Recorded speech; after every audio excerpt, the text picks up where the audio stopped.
Hi, it's Act of God's Captive, Interpol of the Captive Diary, Episode 7, written by Abugu Precious, Ukazim, Obialor. Sir? He blurted out, trying to understand what Nnamdi meant. I'm sorry, sir, I don't understand, sir.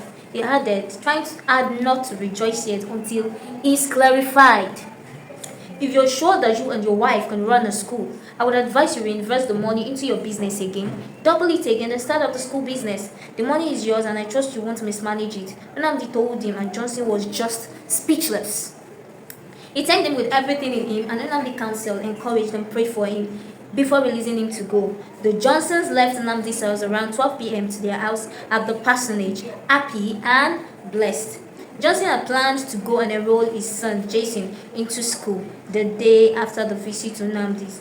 But he was overwhelmed with joy. He just wanted to stay back in the house and celebrate God's blessings with his family. Sweetness, I don't think I'll still be able to go out with Jason today for the school stuff today. He informed his wife as they entered the room, removing his shoes and stockings. Why? Joy asked. Because I just want to stay back in the house to celebrate this overwhelming blessing from God with my beautiful wife. He replied, holding her to himself. In excitement, she just smiled, seeing how happy he was. It's fine, she told him with a warm smile because she already told him about the money Nnamdi blessed him with. Thank you so much for bringing so much blessing into my life. It's been from one blessing to another ever since you came into my life. Now I understand what the Bible meant when it says, he who finds a wife finds a good thing and obtains favor from the Lord. Cause with you, it's been from one good thing to another and from favor to favor. I love you so much, sweet, and I am so glad God is blessing us so I can be able to take good care of you, he said, touching and caressing her neck gently. You're one of the best things that has happened to me of recent, and when I count my blessings, you are at the top of the list. You make loving you easy for me. You're so beautiful and charming, he said, and was about kissing her lips when the door creaked open and Jason walked in, so they both quickly turned away from each other. Dad, aren't we going to the school anymore? Jason asked on entering the room. Jason, Daddy is very tired. Can we go tomorrow, please? Johnson replied. Okay, replied JC, then turned around to go back to his room.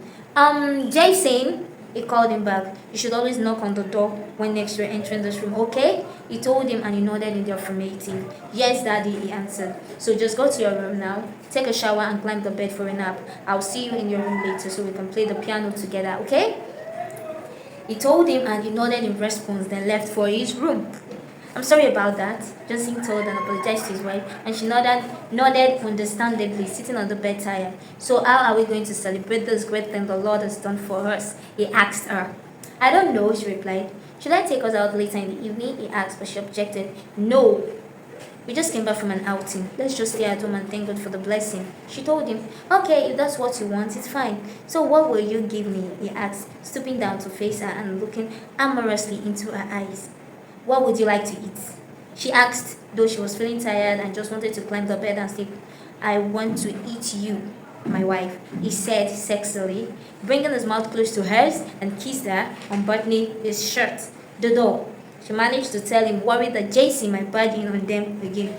Don't worry about the door, it's closed, and he's gone to sleep. He told her with a very calm but sensual tone, and she was left battling with the thought of Jason barging in on them and relaxing to enjoy her husband's amorous touches and kisses. Oh, please let's just lock the door, she told him, and though he was already heavily aroused sexually, he had no option than to go and lock the door, seeing that she was not even very comfortable with it. In less than 5 seconds, he had gone to lock the door and returned to the bed, removing everything he was wearing and also removed hers, expressing so much passion as he licked her body with his tongue and explored her sensitive parts with his hands. He knew her erogenous zones and didn't wait to touch those places to send her into mourning and begging for more. Thank you very much for today's episode. It was nice.